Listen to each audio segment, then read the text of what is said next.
was marvellous. That's good. Yes. It's. I mean, I still find it incredible that these records are 100 years old. That's that was actually Vernon Watson, and of course it's a Harry Lauder song. And Harry Lauder lost a son, didn't he? Yes, he lost a son, and it gave a lot of money to the people who were in prison camps as well. Yeah. So more poignancy, because there's actually a line in there about losing men and your son. Yeah. Tremendously, as we were saying while the record was playing, tremendously emotional poem, that last one. What's next? Well, in the newspaper as well, the poems generally for the adult population, there's a column every week for children. Right. And I thought I'd better remember and put something in about this one too. It's about aeroplanes, about the fledgling RAF, if you want. Yeah. But also in Leith, I don't know if many people know, you used to build aeroplanes in Leith. I did not know that. In Manderson Street, No. And if you go up Manderson Street, there's the big arches of the old railway that went across, and they used to build in aeroplanes. And unfortunately, none of them flew in the First World War. Right. Because, according to the report I read, they had a propensity to crash. That's a good technical language. Propensity. Anyway, that was it. So, but there's various adverts around it that they actually built these aeroplanes. But in the children's column, they have this one. They did it as a children's poem. It's called An Aeroplane Flight. And this was someone telling children about aeroplanes flying. Oh, who will sail with me in my aeroplane that's faster than a motor and swifter than a train? It takes you to realms that are perfectly clear.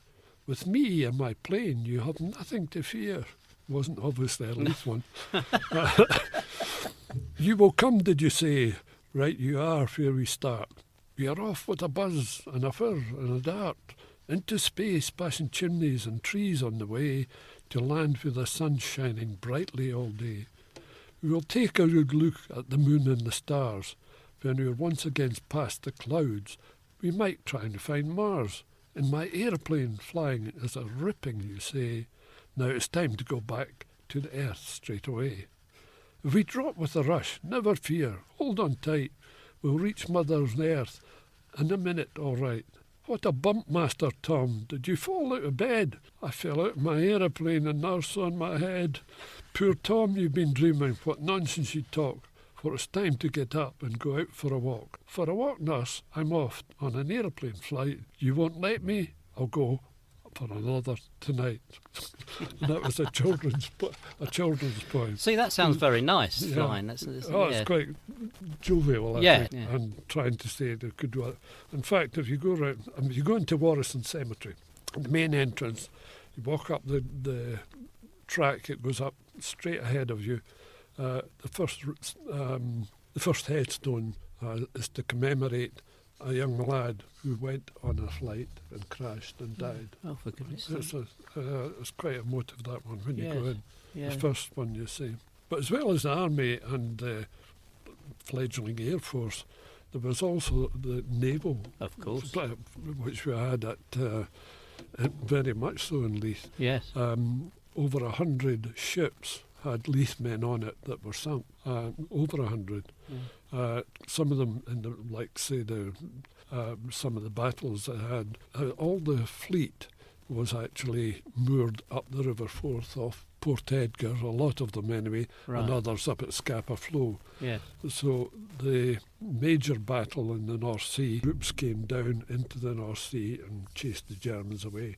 They all thought the Jutland battle was a great victory for Britain, but unfortunately we lost more ships and a lot more sailors than the Germans did, about twice as much. But anyway, this is about a foggy day up the River Forth, which we normally get periodically. Aha, yes. And it's basically about comrades in the mist. It's not about the ships, but it's about the people that man them. Yeah. Where the long bridge spans the mighty Forth, twixt the Tyrone headlands bold, and the thin white fog drifts silently, dank and grey and cold. There lean grey ships ride quietly, their guns by salt breeze kissed. They are the fur of British power, our comrades in the mist. When the north wind whipped the frothing sea and drove the biting spray, to find the great fleet smashed the towering wave and sped upon its way, when the mighty ships tossed restlessly and the howling wind hissed, how proud we were to keep the sea with our comrades in the mist. Down through the years that are to come, when we have gone our several ways, to the farthest corner of the earth, what banks and suns raise. We'll dream of the days when we were first part, O Britain strong-nailed first, when we kept the sea and nations free with our comrades in the mist. That's very evocative, isn't it? That's Anon. Anon, God, again, another Anon. Right. But what I feel we've been doing is looking at what happened with the forces, the Army, the Navy, the Air Force. But a lot of the war was actually fought at home. In reality, the people at home did an awful lot for the war effort, and they weren't always repaid for it, by the way, because a lot of it was volunteer work. And the problem was that with the ships being sunk, over 8,000, by the way, of merchant ships were sunk, British and Allied, during the First World War, and they were bringing food or goods back to the thing, to Britain, much of which didn't see the shelves of the shops. But what actually became normal, and still is, I think, in many places, we had queues. Queues for everything, bread, whatever. And people got used to standing in the queue, and I think an awful lot of people exchanged all sorts of things as well as in the queues rather than just what they're buying. So this is about being at home, and it's called the Song of the Queue. It says, it isn't the absence of coal, it isn't the back empty grate, as we sit and shiver, our mothers a quiver, and we're cursing a different fate. It isn't the latest decree of the Ronda or Arthur Yap. No, it's our grocer's dictum is nil est relictum. No sugar, no butter, no tea. It isn't the price of bread or the absence of Irish rolled. It isn't that beer is wretched and dear, or whisky in droplets is doled. It isn't your fruit fickle foul. It's far too expensive for me. As we stand in the queue, we're not thinking of you, but of sugar and butter and tea. Oh, sugar and butter and tea, the basis of the British meal. As we slip our past them, we're sorry we lost them. No words can describe how we feel. Wherever we look, we can see the script of the finger of fate, and though fate's but a grocer, there's no need to look closer. No sugar, no butter, no tea. That's a kind of a weary poem, isn't it?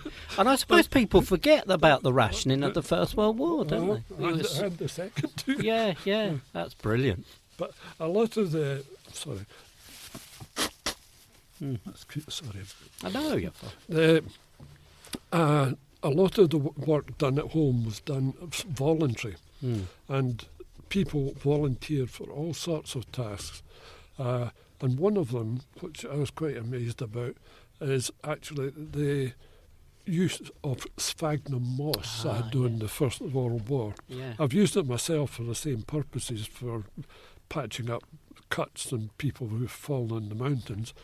But the sphagnum moss was actually brought to Leith from the Highlands, from the Outer Isles, from Orkney and Shetland, brought down in bags, just collected up there, put into bags and brought down. And here in Leith, they actually had two, well, for the want of better, factories where they actually cleaned the sphagnum moss, dried it out, shredded it, and repacked it in little boxes. And every soldier at the front had a box of sphagnum moss That's amazing. in case he actually got an injury. And we should maybe say this is the moss that was gathered from bogs and wet. Bogs, yeah. And it explains a wee bit in the poem Right. about sphagnum. There's 2 or 3 poems about sphagnum moss. That's amazing. But I've just got this one. Yeah. But the 2 places were in David Kilpatrick School, Right. that was, and then up on the west side of Leith Walk, where they had 2 major factories doing all this on voluntary work. Good grief. Obviously there'd be bosses and Yes. foremen, but all the work was carried out by volunteers. And this is one of the persons who was cleaning this moss says, "We cannot join the soldiers to fight the ruthless foe. We cannot drive the ambulance that follows where they go. We cannot bear the stretcher in the hour of battle dire, to snatch them faint and perishing from out the deadly fire. Nor give the nurse's ministry, nor use the surgeon's knife, nor speak the chaplain's word of hope and comfort in the strife. But we can give them something they sorely need today. What will it cost us? Not a groat, nothing at all to pay. It can't be bought in London, in any shop or street, and the price is just the service of willing hands and feet. For nature has her factories that work both day and night. The secret of her chemistry comes slowly into light.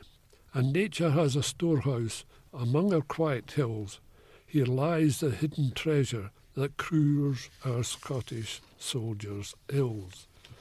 The doctors and the nurses look north with eager eyes and call on us to send them the dressing that they prize. No other has its equal, in modest bunk it goes, until it meets the gaping wound where the red life-blood flows. Then spreading, swelling in its might, it checks the fatal loss and kills the germs and heals the hurt, the kindly sphagnum moss. 'Tis ours just for the taking, shall we not send it on? Every front for those who love our soldier lads are gone. It's no great thing, surely, that we repay them thus, for they give more, give all they have, and all they are for us. That explains about the use of sphagnum moss. There's not many poems about moss, I have to No, say. there's not. That's amazing. And there's a few in Leith.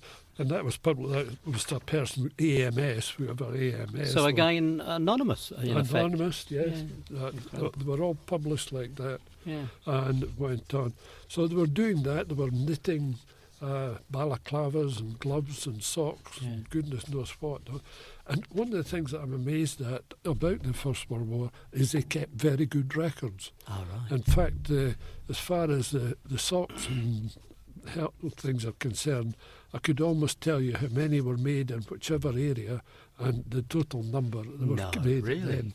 And it works into thousands. I should have actually brought the number, but it works into thousands of articles that they bought and were sent out to the troops.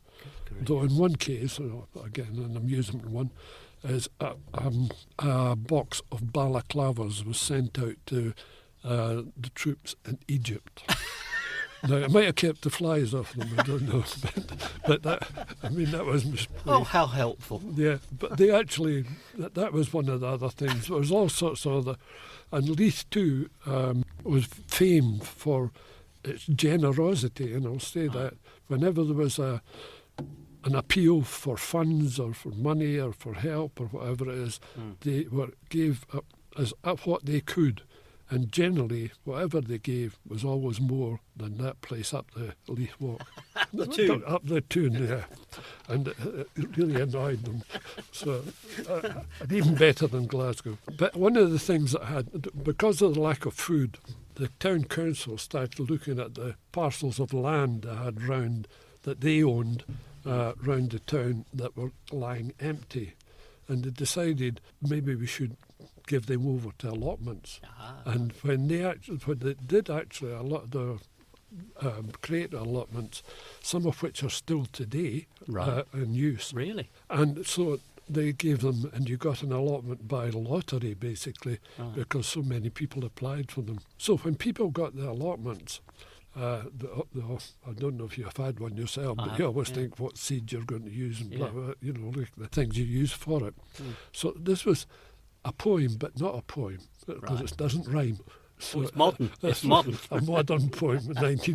It's about the allotment. It was done in 1917, Yeah. and it's called The Song of the Allotment. And it said, no, it's not rhyme, so I'm just going to read it Yes. straight up.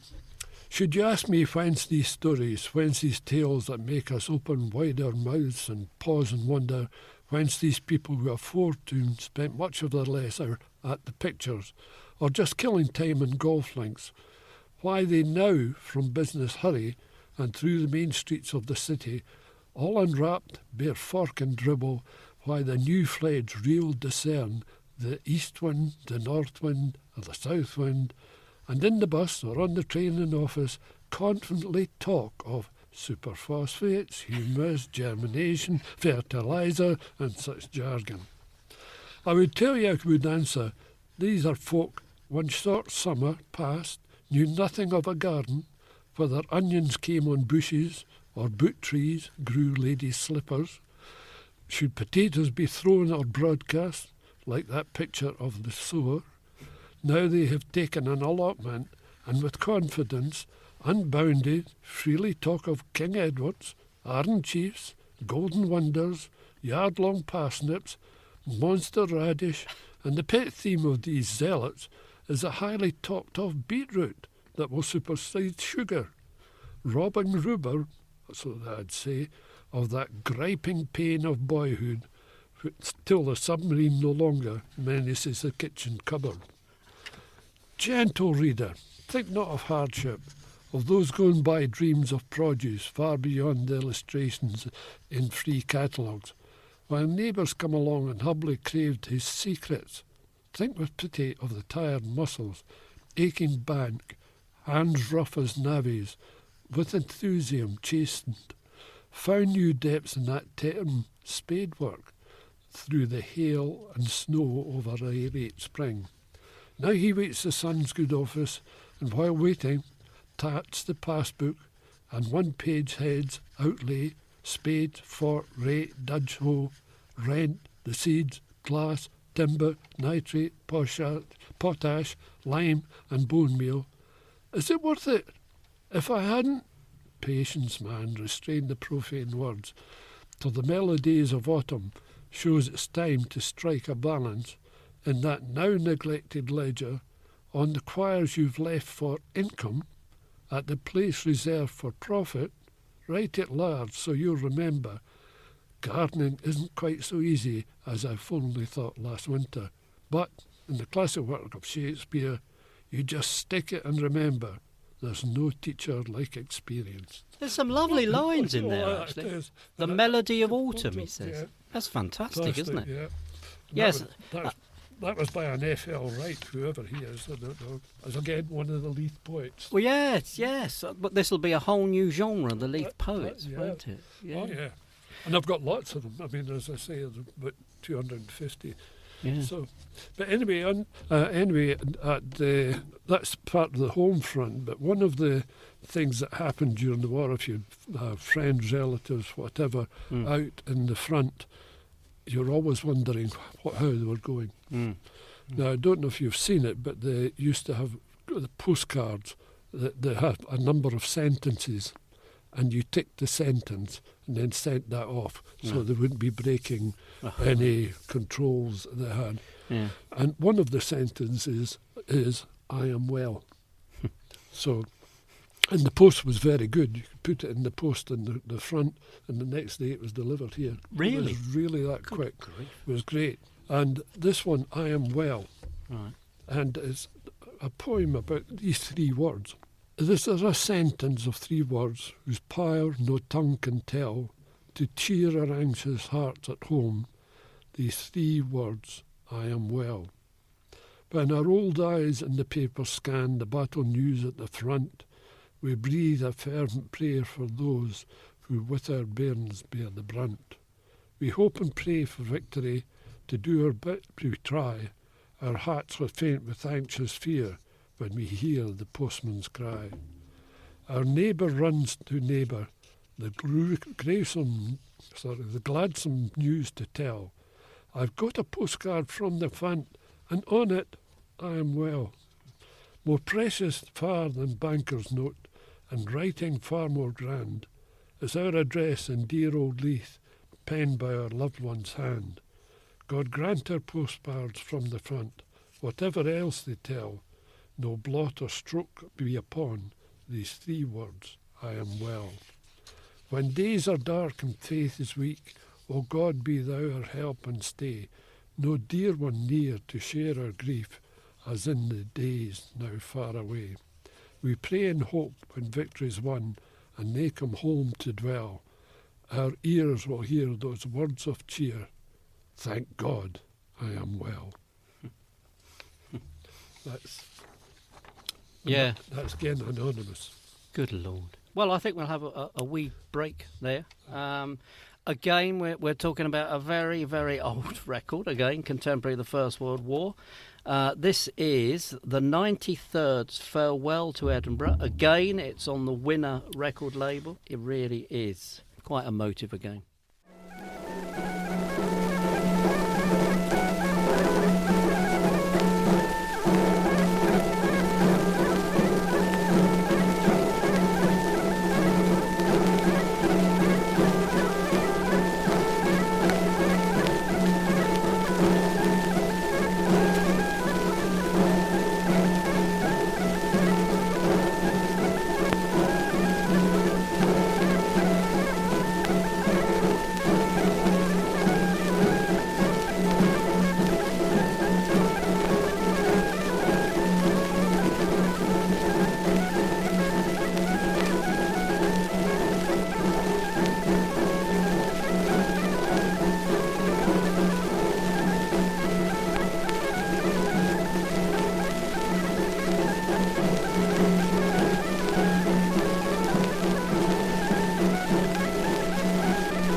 That really is a record that seems to come through the distance of time, isn't it? I wonder how they actually recorded that. I can't imagine in the studio, almost as if they were disappearing down the street. That was the 93rd Farewell to Edinburgh, and it's Pipes and Drums of the Scots Guards. I enjoyed the music. Yes, it's a little far distance, I think. Yeah. Should get them to play at the tattoo. Yes, that'll do. Anyway, that last poem was 3 words, I am well. But there were other words that weren't so cheerful. The Boys' Brigade were good at putting 3 together. Poor Patria Mori, if you know what that is, killed for their country. And the other one was, I've got here another 3 words, killed in action. I've seen 1 or 2 of the notes that people got this, and they're very short and to the point. Yes. Seeing killed in action and the other one died for his country are 2 phrases I detest. Yes, I agree. For obvious reason. Yeah. But anyway, this one's called Killed in Action. Killed in action, wartime's brief official phrase. How we weary wait and languish for the quiet of bygone days. Ere the tramp of belted kingsmen and the troopship's rising steam proclaimed our country's soul at war and disturbed her peaceful dream. Killed in action, died of wounds drowned at sea, piling up the roll of honour and the roll of tragedy. Victims these to German culture, martyrs to the rightness cause, fought the heroes brave and dauntless, died for freedom's sacred laws. Killed in action, yonder lies the widow's son, who had graces his father's footsteps ere the carnage had begun. Blend his name with death and glory, since he nobly did his part, but his heirloom to his mother is a lifelong bleeding heart. Killed in action, yes, alas, but who is he? asked the woman, sad and weeping, with an infant on her knee. Cherished hopes and aspirations lie entombed within his lair, and the shades of cruel bereavement hover o'er the vacant chair. Killed in action, one more here gone to rest, and his heart has ceased a beating for the maid he loved the best. Now never shall her bridals mourn with gladness smile upon her, nor festive board for them that spread their plighted love to honour. Killed in action, lo, there falls a darling boy, offspring of devoted parents, and the idol of their joy. Mother's home fire burning brightly, now for him shall grow in vain.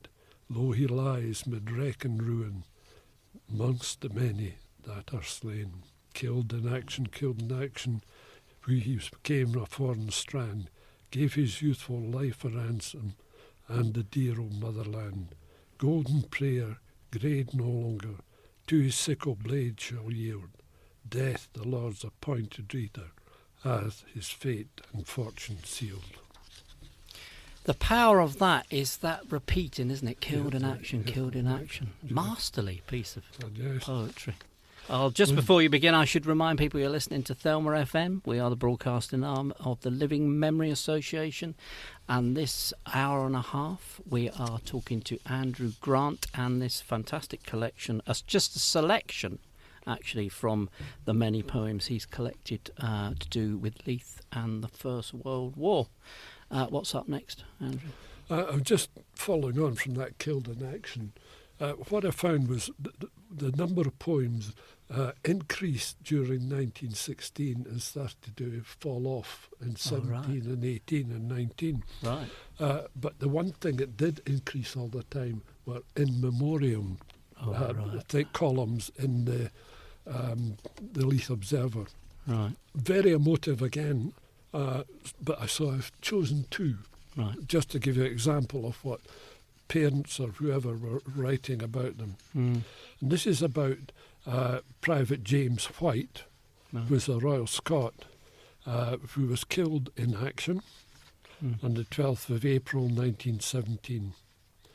Somewhere in France a volley rings, the bugle sounds farewell. A little cross, a passing flower, marks where my husband fell. Somewhere in France my husband fell, amid the roar of shot and shell. Another name on honour's roll, his duty done, God rest his soul. That was his wife, and his daughter. I do not forget him, nor do I intend. I think of him daily, and will to the end. Sleep on, dear daddy, in a soldier's grave. Your life for your country, you nobly gave. That was one. Another one for Mr. Bapty, Thomas Collins Bapty, who was a Gordon Highlander, died again in March 1916. That's inserted by his mother, who stayed in Glover Street in Leith. Bapty, TC, there is a grave in France that my eyes would like to see, where lies my dearest son, who died to keep us free. He little thought when leaving Hore he would no more return, that he so soon in death would sleep, and leave us here to mourn. Dear. Now, that last one, the first line, there's a grave in France that our eyes would like to see. Yeah. Neither of these two men had graves. They were marked. Right. But they have their names carved on the memorial in Ypres. So there was not... In fact, in Leith, 44% of all the casualties have no known grave. Good grief. 44%. So really makes you think. It's a bit sad listening to all that, and perhaps prolong that for a moment. Because one of the things people don't take into account when they talk about the war is actually how animals were used in the war. Yeah. Dogs, pigeons, horses, and in one case I found out there was a pet gorilla. It's no joke, a pet gorilla who could warn the South African troops if anyone was approaching. Now, that to me, that is they said he had better ear sight, shall I say, than they had. But when we took the one I'm going to read is about horses. You know, Right. horses were collected from all sources during the war and were taken overseas, and it's estimated that 484,000 horses were killed during the Second World.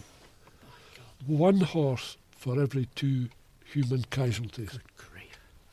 And something like 16 million animals were used by either side for various purposes. Dogs, for instance, pulled machine guns and ran around with messages, and pigeons were used to fly back and forth with what was happening. We know about that, but 484,000 horses. Was terrible. Yeah. And this is a poem about that, right? I think it must have been from someone who stayed in the borders, because it keeps mentioning the borders. Ah, right. It's a horse parade. Baker's horse and grocer's horse and gentle carriage pair, hunting horse and farmer's horse they muster in the square. A saddle in the withers, a label on the neck, off to join the trooper's train and cross the transport deck. Comrades of your toil or whim, black or brown or grey, take a last look at him and let him trot away. Shining shod on every foot, tonsure tail and mane, here's a horse that will never see the border roads again. Yeah. Fight, we must stand and fight we can, but a war horse is hell, starving, tied behind the trench, or shattered by a shell. Moaning in darkness for the mercy of a gun, and God have pity on the things he made, for now we dare have none. First of all the sacrifice, black or grey or brown, take a last look at them as they leave the town. Here's King's horse, shod and shorn, beyond Belgium's plain. Here's a horse will never step the border roads again. Stand we must and stand we shall, to keep our blighted troth. Land to land is foe or friend, and heaven must judge us both. Win we must, lest truant force our own rights destroy. But these, they share the fear and pain, and never the victor's joy. Helpless yet our helpers true, grey or brown and black. Fare you well or fare you ill, there's now no turning back. See the king's horse, shod and shorn, bound for Belgium's plain. Never one of all the troop will win here again. Goodness me. And that's by Again and On. God, that's such, such incredibly good writing, isn't it? Yes, it is. It's amazing that it's there. And I think I don't know if people know, but at the end of the war, some of the horses were returned, but the majority were left in France. Is that right? To feed the population. Oh, goodness, right. So much for loyalty there. Yeah. Good grief. Now, just 2 more short ones.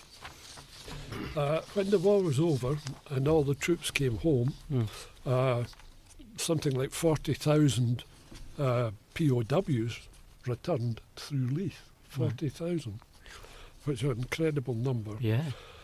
So they came back, and after the war was over, people started to think about memorials and whatever it was, and you'll find these in churches still.